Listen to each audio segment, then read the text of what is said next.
So, last time we left off talking about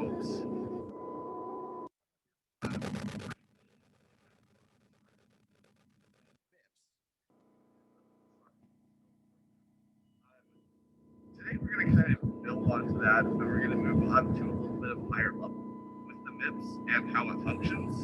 And we talked about the concept that it uses called pipeline. So one way to run a process, like run a processor, is each instruction, execute it, and then move on to the next. Right? But this one doesn't want to do that because it's not really optimal. So it uses what's called pipelining in order to get more throughput. Now you'll probably get pipeline makes a processor run faster. What that really means is it increases. So it's not like it doesn't increase clock, doesn't make it think faster. What it does is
you would think that it would just stay on whatever I set it on, but it keeps jumping around all over the place. I don't care about my speaker. I'm not using it. Okay, well, hopefully this actually works. Okay.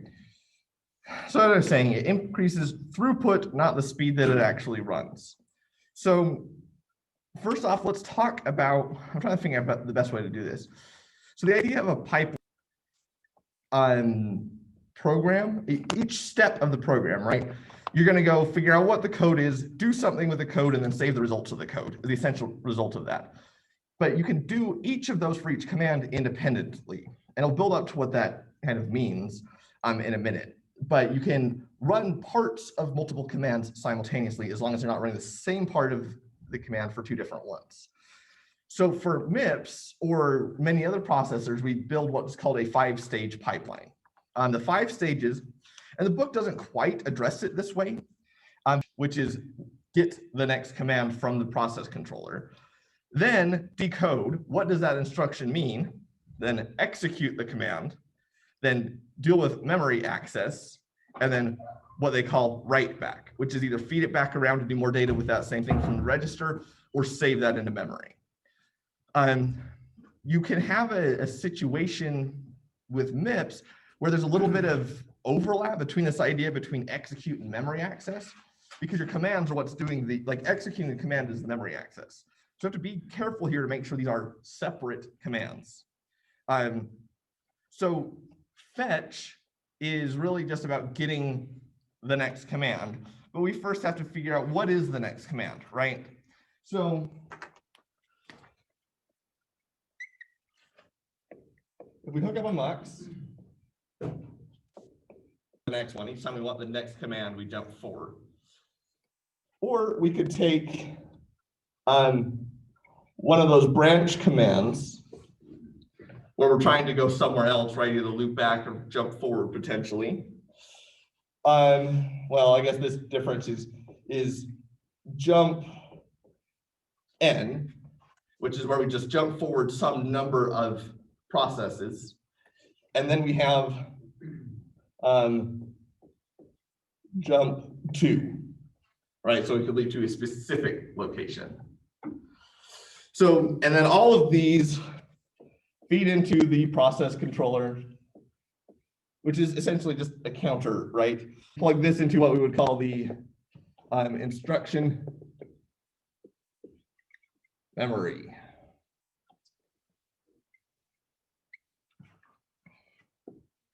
So those are the blocks that make up the fetch, and starts to get into decode here, where this input would be read an address out of the process controller, and this is whatever the instruction is. So the decode part of the instruction kind of comes from two parts, right? One of them is, once we have what the instruct, U is going to take that and take its operation, right? Whether that's, what do we call them when you do the 2700 project? Hold, load, or it could be an arithmetic operation, right? Add, that kind of thing. In conjunction for the decode, you need control signals, but we're not really going to talk very much about microprocessor architecture. For the execution, let me pull up. Let's see if I can draw this or if I need to hook up the projector. 45.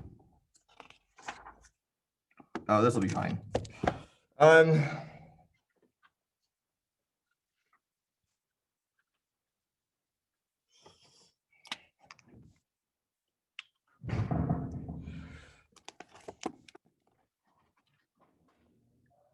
So I'll drop the simple version. There's a more complete diagram on page 445 of the book.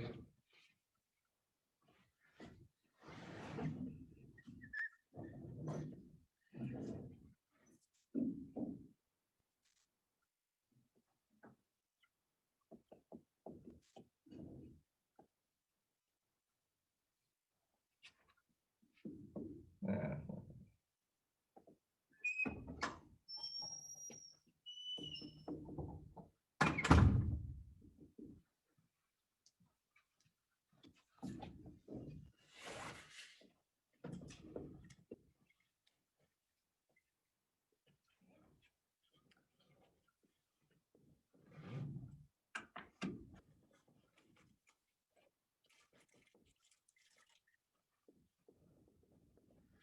Okay, so this is kind of the simplified version of the execution, right? And this is not very different than what you would have built in 2700, where we're going to have some sort of register here that, in this case, as opposed to 2100, is going to have two values, S1 and S2. They're going to be put into the ALU.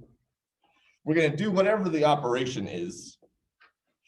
And then we have the choice of either storing it in the register or just passing it through the mux, right? So we can either have stored memory or immediate. And now this can pass back around. Potentially you could plug this into a demux that could go back to immediate if we were trying to start doing some accumulation operations, right? So this is our execution step of the microprocessor, which you guys should be at least a little bit familiar with from the last time. Then we start to build up, shoot. I didn't bring my adapter, so I don't know if I can put the overhead one on. That's fine. So I assume that you guys have at least access to the book. So 446 is the kind of the overall architecture for a processing unit on a microprocessor. And it's just going to add, so this is the main step that we want to deal with for executing a command. It built up a few other components, right? So we went fetch, decode, execute, memory access, and write back. So this one deals with some of the, what we would talk about write back, which is after we've decoded that memory, well, part of it is, or after we've decoded the instruction, do we need to send back an address to the process controller in order to decide where to jump to? So that process controller that I just talked about can take a branch out of here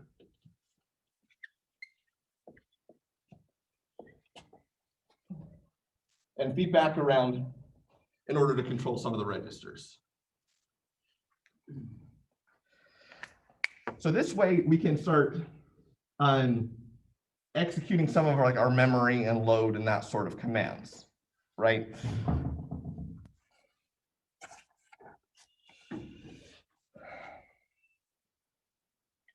Sorry, making sure I don't miss anything right here.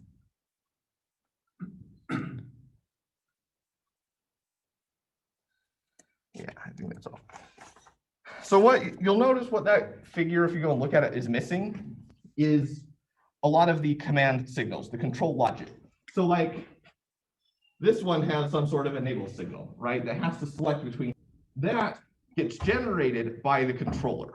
Similar for this, call this N0 and 1, right? So opcode is, in the case of MIPS, is coming just directly out of the instructions, not necessarily directly out of the instructions. And then we also need to interpret the 4 that's going to have some sort of decoder that will input to the process controller those 4 controllers, or 4 options, sorry, which are just take words or jump forwards and or jump to, right? So we need to decode what we wanted to do. Okay.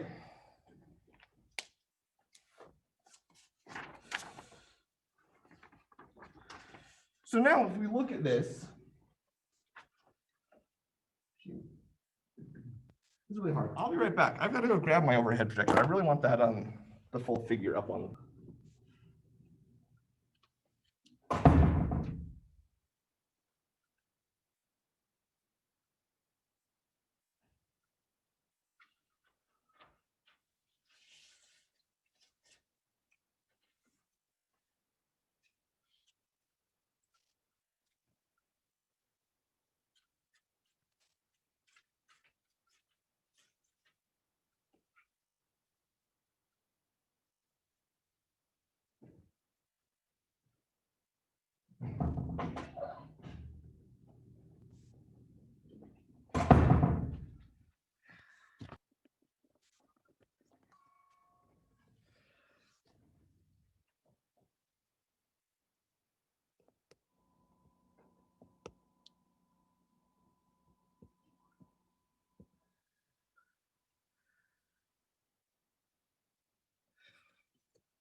Go.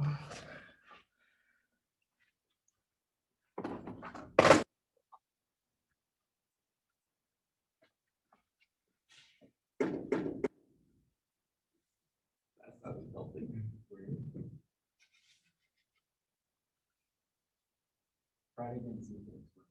Yeah, let's do it.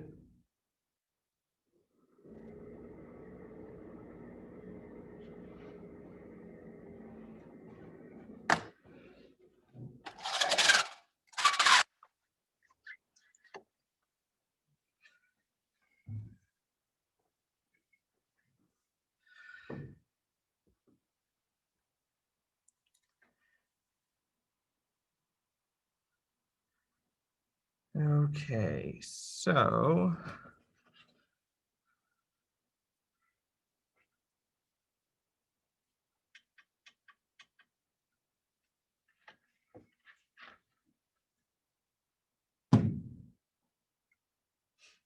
that can even the speakers, is that what that is? Sounded like it.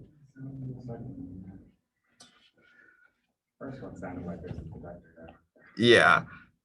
Everything here is just trying to break on me, I guess. Well, it's not coming out of my computers because if I mute that. All right, how do I turn on screen share again? Yeah, the ones highlighted that I look over because of that. Okay.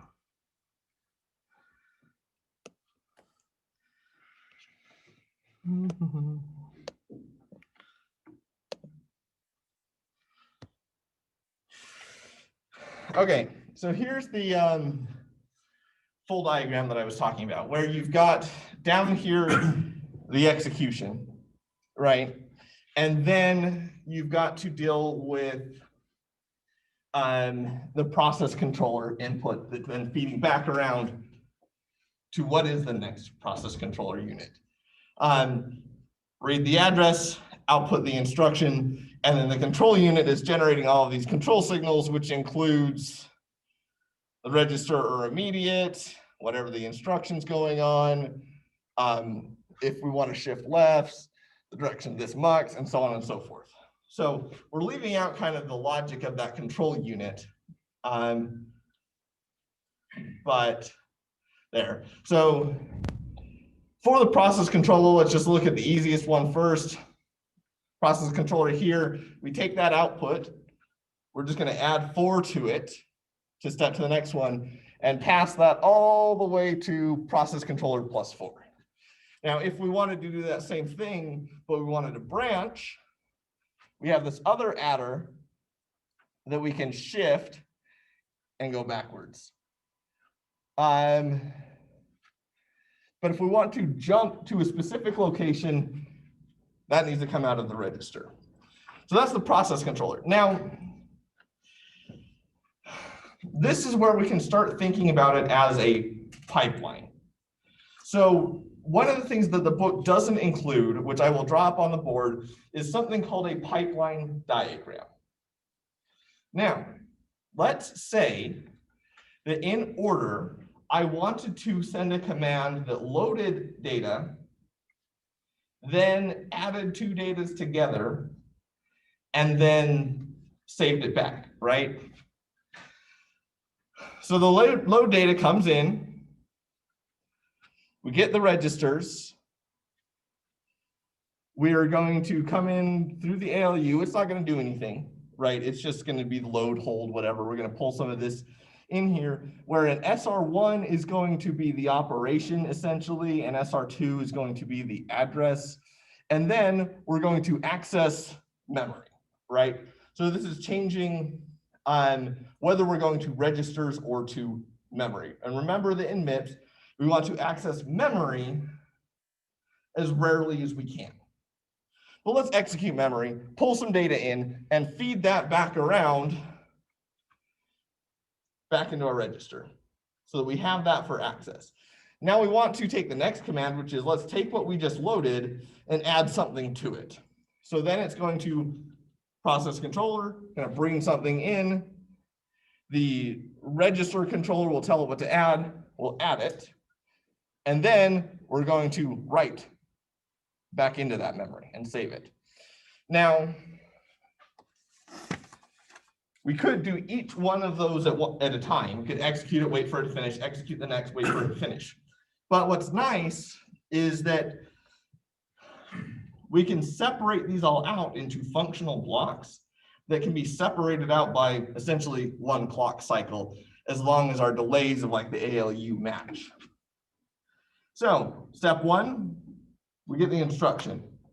Next clock, we move into the registers. Next clock, it moves through the ALU. Next clock, update memory. And then we feed back around. So while I am busy with the first operation, it goes to the register stage. The next one can come in and they'll each move together on 1 clock cycle.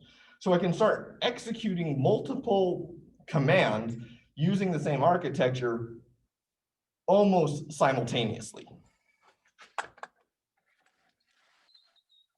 So, What pipelining is, basically. yes, that's exactly what pipelining is. Yeah, so some people may not have had any computer architecture at that point, or at this point. So some ways that I've had it taught, they start out by essentially walking through and breaking up this type of figure into what is each step. But we have what's called pipeline diagrams that simplify that process for us. And if you look at the class syllabus, these pipeline diagrams are actually one of like the main takeaways that you need, because you can, they apply to basically any computer architecture you may end up dealing with in the future. So I had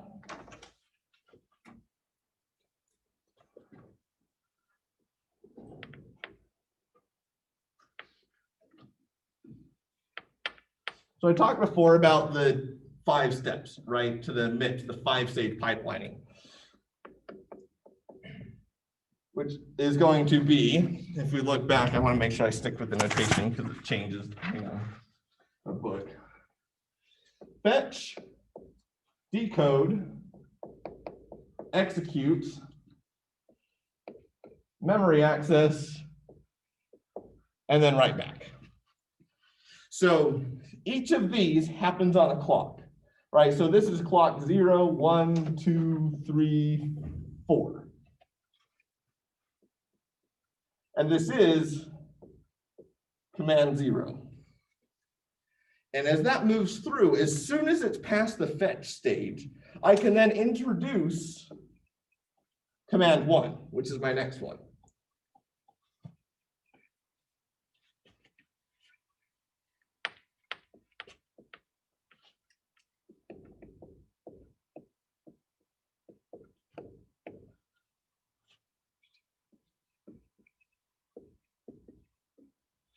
Right? So command 0 starts as the first command moves into decode. Now the fetch blocks are available, and I can load the next command. As the first command starts to execute, I can then use the decode blocks, and I can kind of just start cascading this through.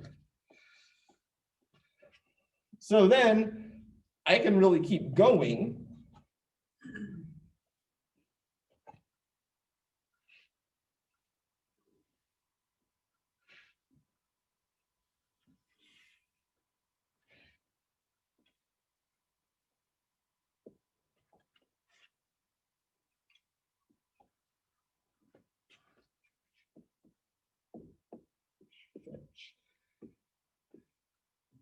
I won't fill out this whole thing, right?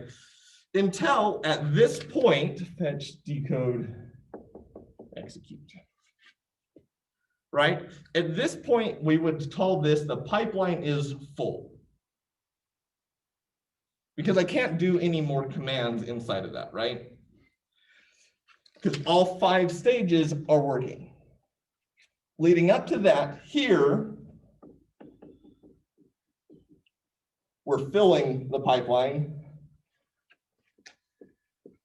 and emptying the pipeline. But right at this moment, the pipeline is full. And we could stay full for a long time, right? If we had 100 commands, we would stay full while all of those ran through.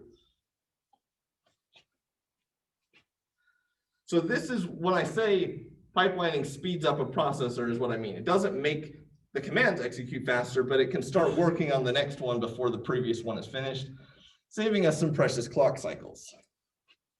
The width of this is what we call the pipeline depth. So in this case, the pipeline depth is 5 because it has 5 commands. Now, it's important to think back that in order for this pipelining to work, each step needs its own logic. Right? I can't reuse blocks like I might want to. So like the ALU that you designed in 2700 was not really pipeline compatible because of the way the accumulator worked and fed back. So the cost is we can increase throughput at the expense of more complex circuits and additional control logic. So we get speed at the cost of size and complexity, right? And so that's what you'll see all throughout, and I've talked about it before with digital design, is there's trade-offs, and you need to make the decision of what one is the right for you, you know? On this one, it's the size increase is fairly minimal, and so the pipelining is essentially a no-brainer for most processor architectures.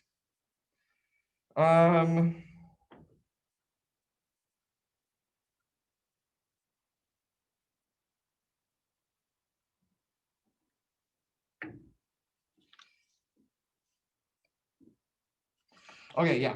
So the ideal increase in pipeline speed is essentially the pipeline depth. So ideally, the total throughput of this would increase by 5x. The reality is it's a little bit slower than that, because if you were to use a non-pipeline architecture in the, well, actually, take the fetch and decode steps. You can actually combine those with some logic. And that speeds it up by a little bit. You get a few less gate delays. Then your memory access, right? We have to execute. If all we're doing is reading, we still have to go through this execute step and hold it in a register so that whatever the next in the pipeline has a chance to finish. But if you're not pipelining, then the memory, we could just skip over execute and just load from memory. So you're not quite a 5x, and functionally in mixed architecture, it ends up being about 4x. But you still get increase in throughput a significant amount.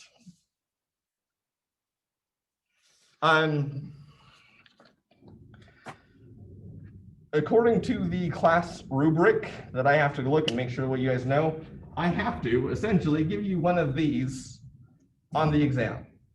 Something like this will be there, and I will ask probably like vocabulary words and simple concepts like what happened if I tried to execute a 6 command, right? I have to wait, right? Nothing complicated. We're not looking for in-depth.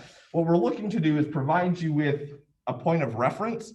So when you go out there and if you end up working on something with computer architecture, you have at least a baseline understanding.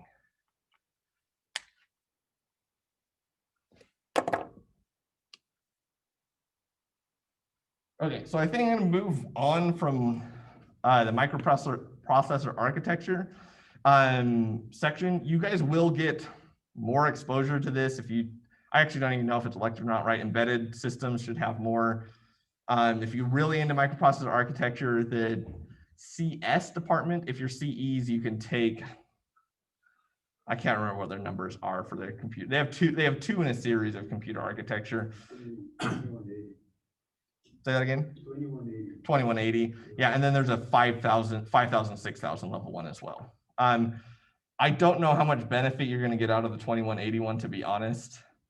It's pretty mundane. I enjoyed it. Oh, dude. Okay. Okay. They do assembly programming too. Oh, that's useful for understanding that. If you're an EE, probably doesn't matter. Honestly, most of you won't work on making processors. That's kind of a Silicon Valley type job. Doesn't mean it won't happen, so it's good to be at least familiar. What I want to do next is I want to talk about, because I want it recorded in lecture because I don't record the labs, some of the things that we've been talking about in the I2C that are causing people hangups.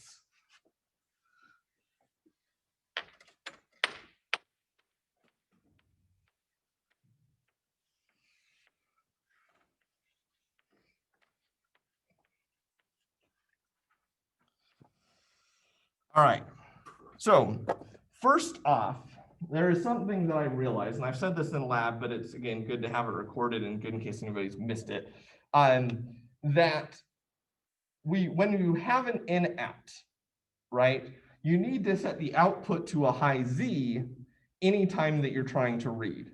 And this flashes back to the computer, the FPGA architecture section that we had weeks ago, right, where the output, so this side is the FPGA, and this side is real world, right? And I have a wire that crosses those, and I bring data in or out. Then what I want is essentially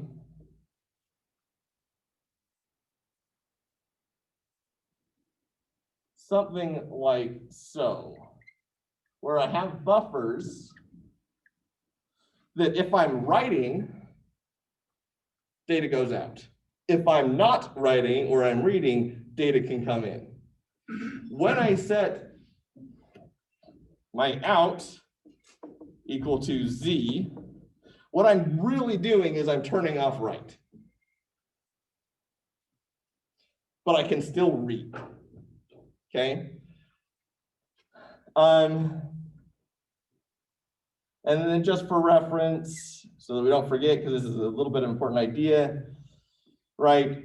The output also can be selected between a registered or just a wired input, right? So we can choose to either have memory or just combinational outputs based on this mux. So the way we implement this, and this is important, I mentioned this in lab, but I've seen people still screw it up. Let me think of the right way to do this. Z, S. Where's the picture?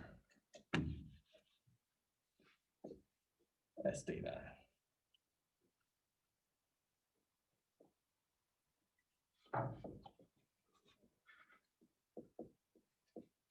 So if this is my port S data, then I have the actual S data that I'm writing, or Z, into a mux that is saying essentially read.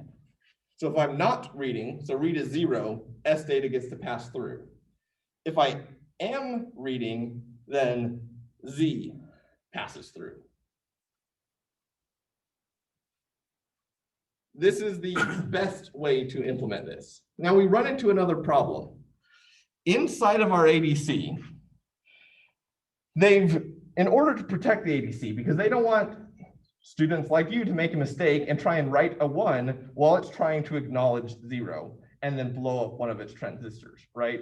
Because if a 1 and a 0 connected through just a wire, the current is infinite, or other ways of saying that is as much load as you can pull and it will try and blow it up. On the FPGA side, this buffer will try and protect you from any damage. And they do a pretty good job, as anybody who's accidentally tried to put an output to a switch has discovered. It will generally protect you. The ADC doesn't have that luxury. They're trying to build it as cheap as they can, essentially. So what they do is from the output of your guy, they go sailing on over to the ADC. He gets a little switch here.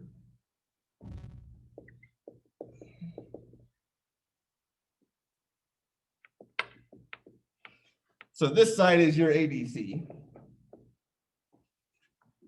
Then if the bit is 0, it can pull it down. So if it's trying to write a 0, it just makes it 0. If it isn't 0, it can't do anything about it. So on our side, you could implement a pull-up resistor. Now we can do that outside of the FPGA, right? Really easily. That's not what we want to do because we have access to a pull-up resistor inside of the FPGA. So we can pull that up so that when this goes into high Z, it's 0 if this guy makes it, right? Because no resistance makes it 0 versus fairly high resistance. But if it's not being pulled to 0, this will pull back up to 1. So that's where we get our 1s from, is our side. So one possible way that I haven't tested this one yet, but it should work, is you could replace that Z with an H. And that tries to pull it up. Now that's not the way I implemented it. The way I implemented it, oh goodness. Sorry, if you've been on the Zoom, I've been sharing the screen.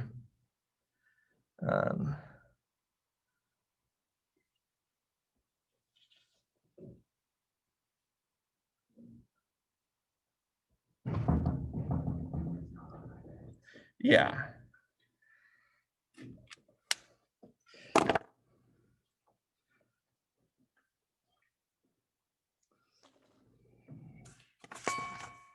Okay, let's use the same remote. the same channel. It's really annoying. That's why it's off. Come on, camera.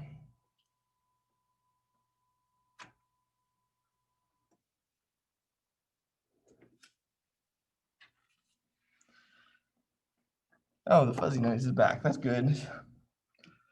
Okay, so sorry for those of you that missed the recording. This is the diagram that I'm talking about. The main takeaway is if you're implementing this for the port S data, Z is your output. Okay.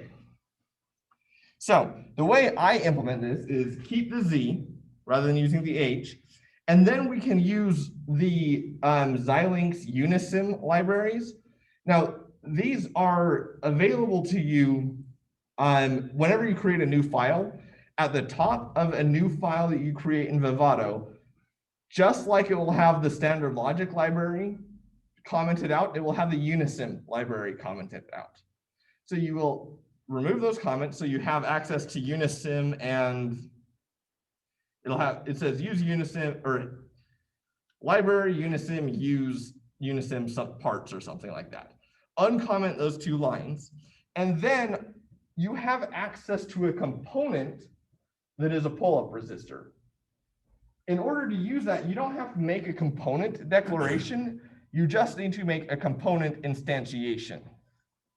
To do that, you just have to write something like PU is pull-up port map O, is not a 0, this is an O, to S data. So that's just mapping the port O to S data. The port O is this node right here. So all that instance is doing is saying this pull-up resistor is connected to your S data. That way we have a pull-up resistor built into our system. Now, when it comes time to test this, right? So I hope most of you have gone through the process of using an oscilloscope to test your circuits, to look at what is actually happening, right? And you want to compare things like, make sure that, are we good if I erase this?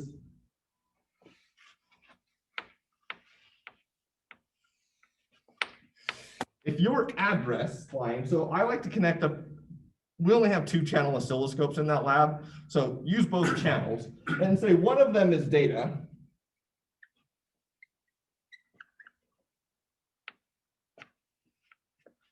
Right, and our address is 0, 1, 0, 1, 0, 0, 0, I think. 1, 2, 3, 4, 5, 6, 7. And then we have a write. Is it read / not write? So I think the next one would be a 1. Yes. 1. So we know what the first 8 bits are supposed to be when we send. So let's go look and make sure that our clocks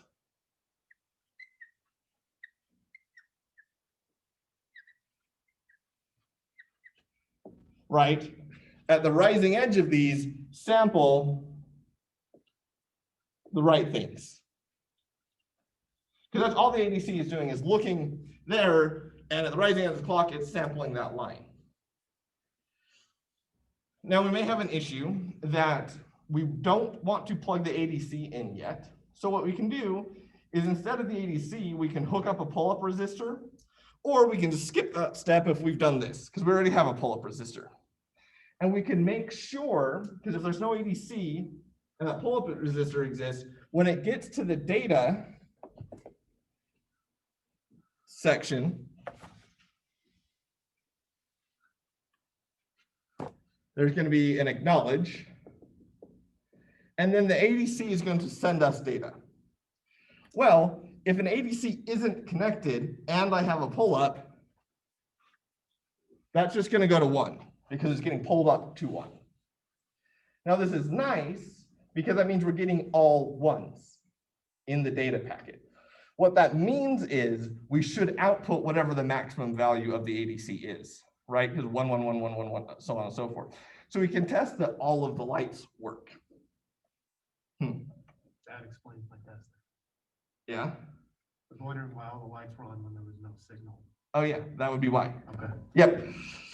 Similarly, you can attach a very small resistor, like 10 ohms, to the output once there's that pull up. That one has risks. Probably don't do that. Then we can move on to testing the ADC once we use the oscilloscope to look at our waveforms and make sure that they look right. Remembering to check the start and stop conditions, because these have gotten a few people that thought they programmed it right and haven't. So the start condition is if I have clock and data, is while clock is high, data drops low. Not like at the same time. You want there to be a fair chunk of time, probably like half a clock period of time between data dropping and clock saying high. Then clock can start going. To stop, clock goes back high, and while clock is high, data raises high. Again, you need to make sure data is at a 0 before you can do this. And you want to make sure there's sufficient separation between these two transitions. If you screw that up, it won't stop and nothing will ever work. So use the oscilloscope before you even plug the ADC in. Okay, now on the ADC, on the little package, right, it has 8 pins. It would look like we want to plug those in to the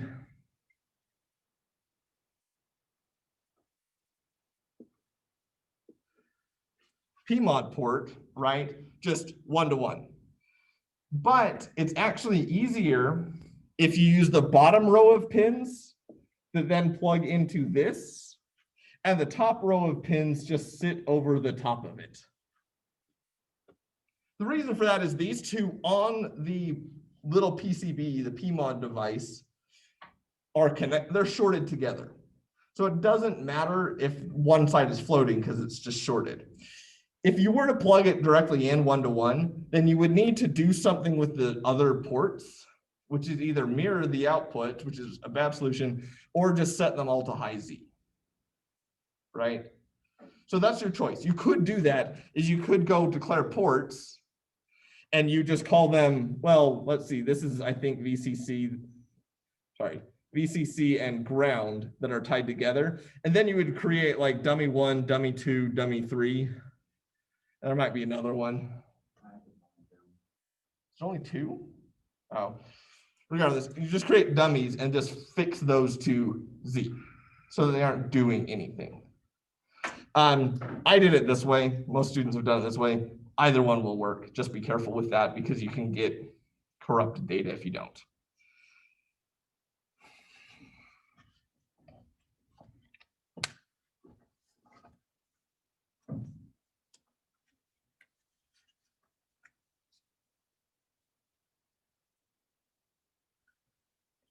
Okay, so when the exam comes in a couple of weeks, so I have posted an updated schedule of what I expect to do.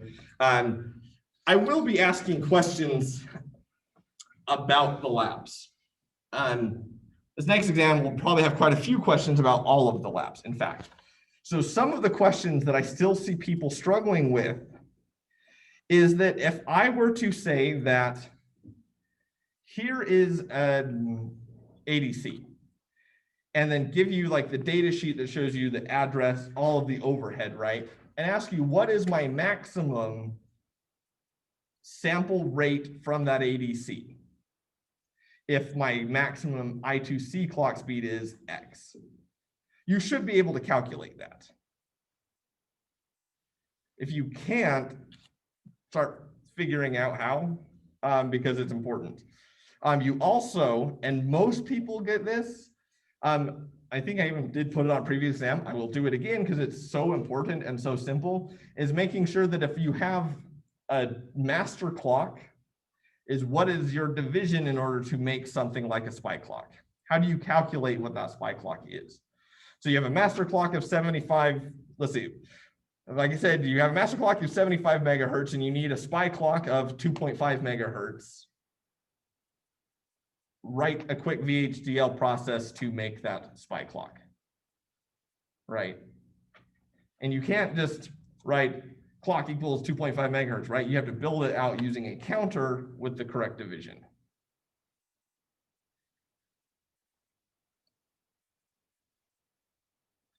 The next one that you guys have issues with, and I think this will actually help the lab as well for some of you.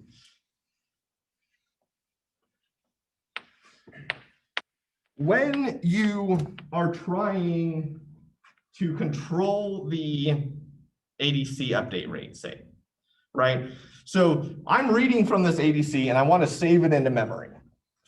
I want to read and save at a specified rate. So if I say 3 kilohertz, what I want to have happen is a load signal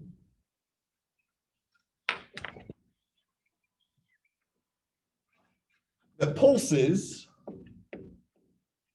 at 3.5 kilohertz. I don't want the load to be held high and just run as fast as it can. And I will show one reason why. So let's say that this is data. And let's say it starts high, load happens. So it drops low and then comes, right, because that's our start condition. And then it's going to start reading data.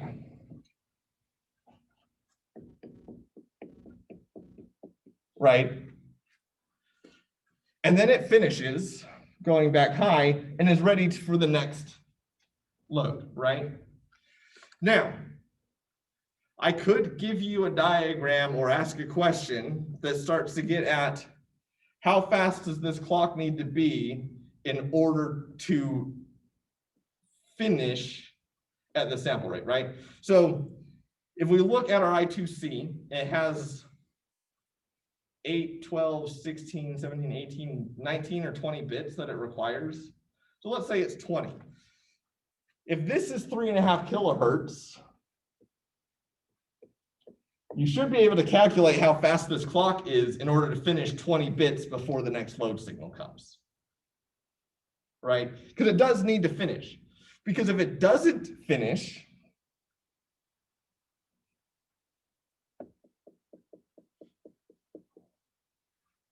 right? So our I2C clock is too slow. That 3.5 kilohertz load signal comes, what happens? Just misses it, right? Because we don't have an if load in the middle of our transmit or receive states. So now our actual sample rate is going to be cut in half because we're going to miss every other one. So we don't want that. Okay, so something else that we can do and should be aware of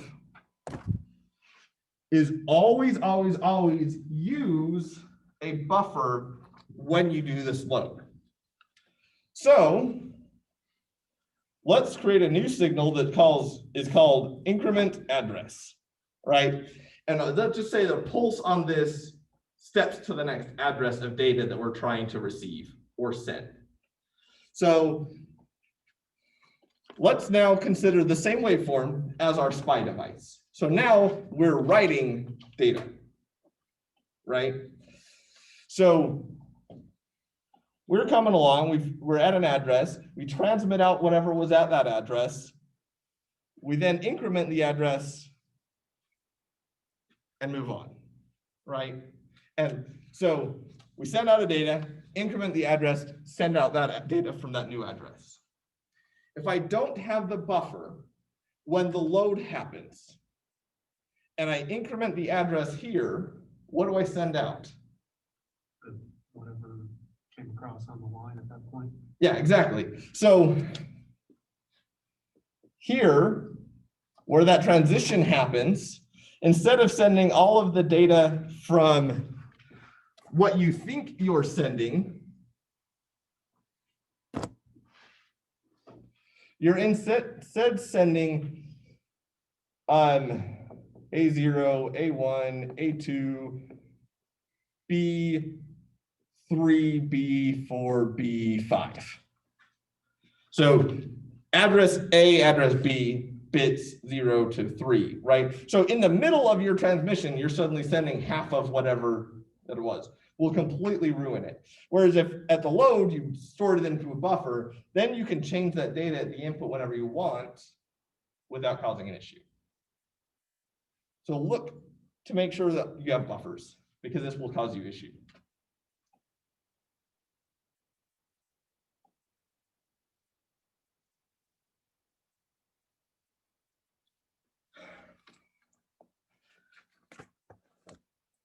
Okay.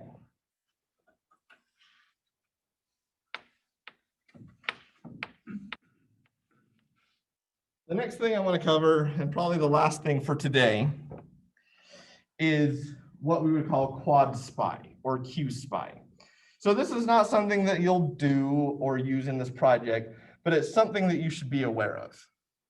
So quad spy was the idea that, yeah, we like spy, but it's not really fast enough, right? So let's create more wires and go faster. So it will have 4 wires, as the term quad would imply.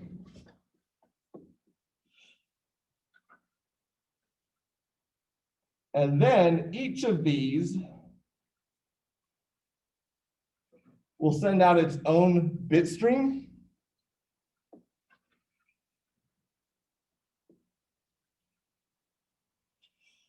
So going forward in time, this would be bit 0, bit 1, bit 2, bit 3.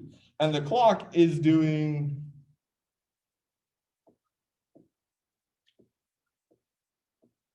so also needs a clock wire that would come along and rise in the middle, fall on the edge, rise in the middle, fall on the edge. Since it's spy, it has like a chip select too, right? Yes, it also does have a chip select.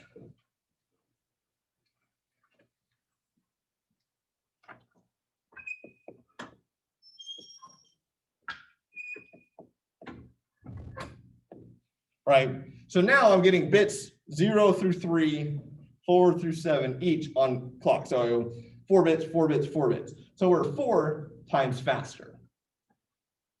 But you'll notice that in regular SPI, I have MISO and MOSI, right? Master in, slave out, slave in.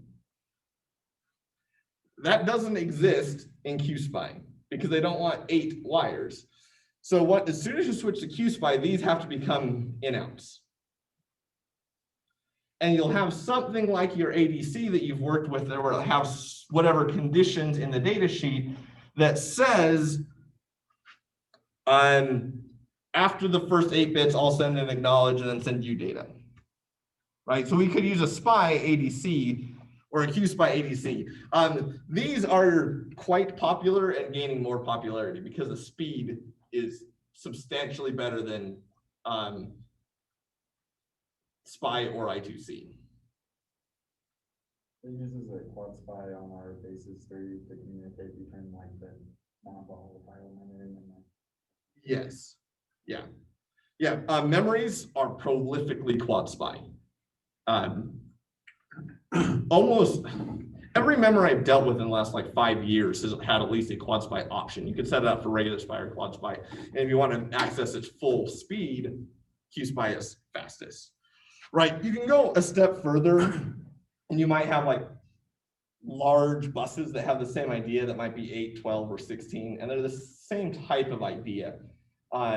But QSPI is like a real standard. Everything else is kind of cobbled together, which again, you will run into SPI-like interfaces. So some of these, and they get to be a nightmare. I've seen one where it would, when it would mix, it would flip back and forth, where sometimes 2 of them were writing and 2 of them were reading.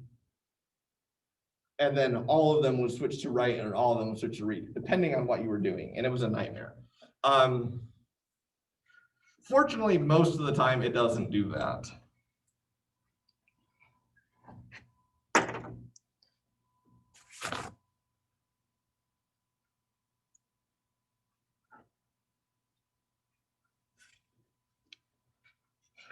Okay. A little bit of time left. Do you have any guys questions, microprocessor stuff or lab related? No, we're all geniuses now. Oh yeah. So with the microprocessor MIB stuff, how does that usually handle branching? How's that what? Handle branching for the MIBs? Oh, that was Like with the pipeline. yeah, so if you let's see if I This is how it does.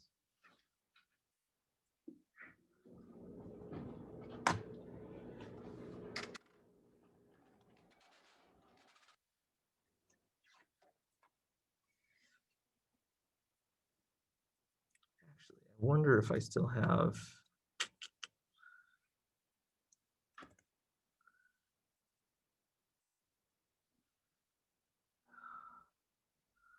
I don't.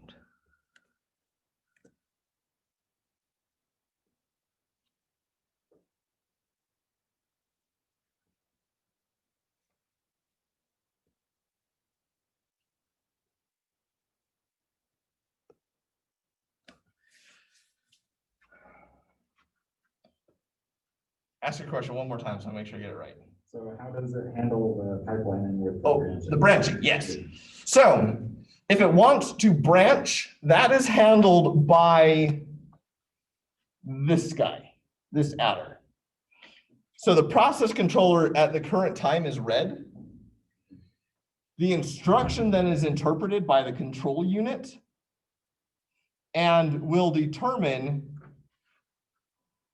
that PC select. So when they say add, they really kind of mean subtract, because in a branch, you're going backwards, right? So if the instruction says that we're going to branch, we will store that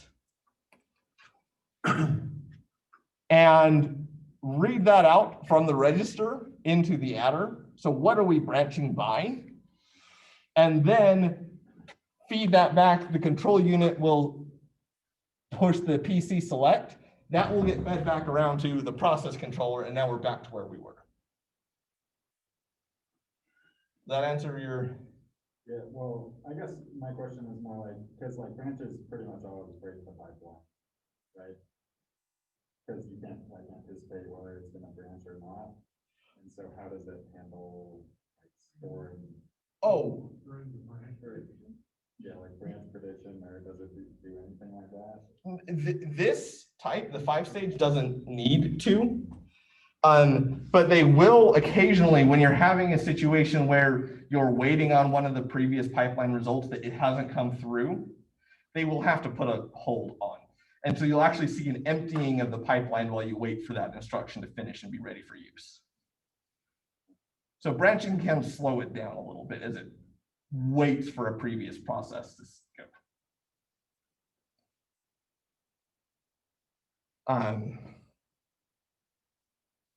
Yeah, that's how, as it slows down sometimes. Other questions? Pretty good one. Okay. Again, I don't think I'll assign any homework this week again. The homework is keep pushing on the labs. I assume that everybody got that wonderful alert last night at like 8 o'clock or something for the COVID is blowing up.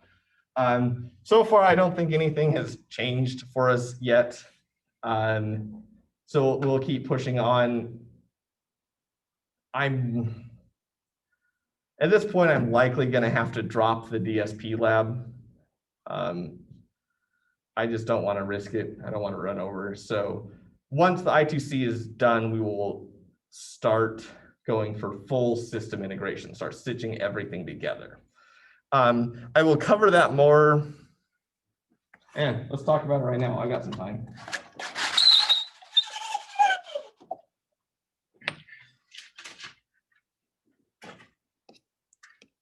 Stop share.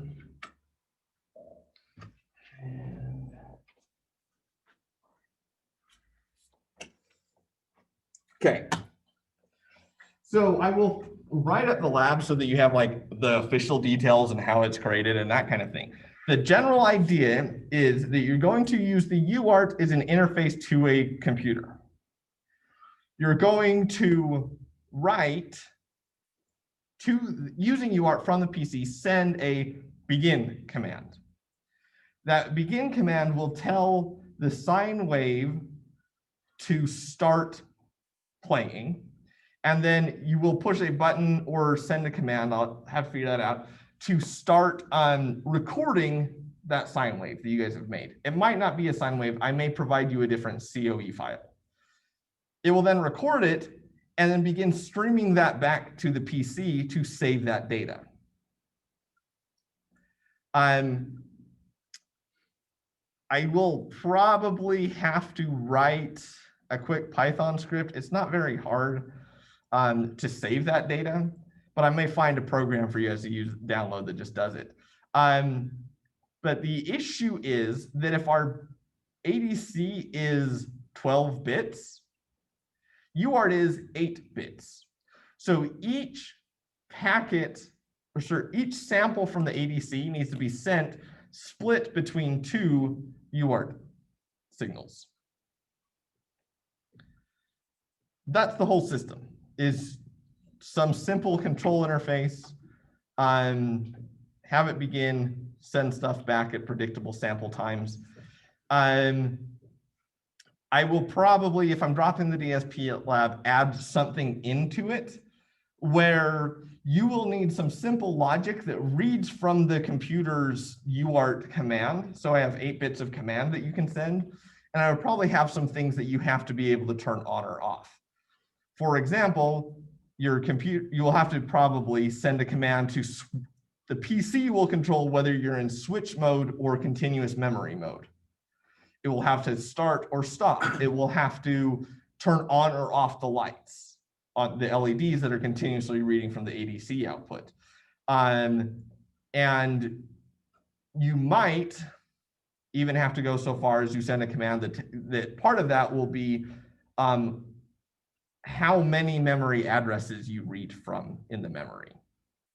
So you have to go back and make subtle changes to some of your code, but nothing too big and nothing too complicated. This is just building out the controller that makes all of the things that you've built over this semester work together to finish out a digital system.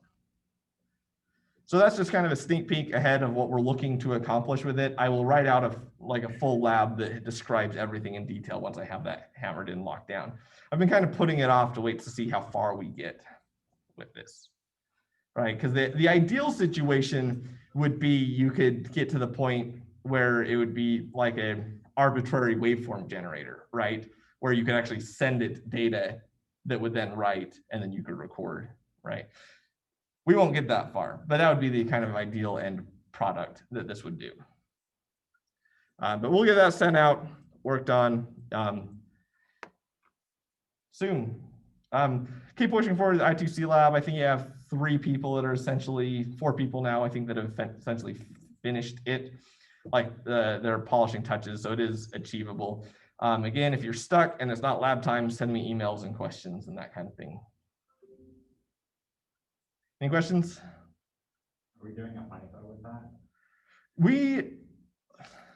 It's a good question. I will have to look at it because technically you don't need it. And so I'm not sure if I'll have you do it or not. So that's still an evaluation. But learning about FIFOs would be really helpful. If I do another homework assignment, it will probably make you guys program a dual clock FIFO, just because it's a good experience. But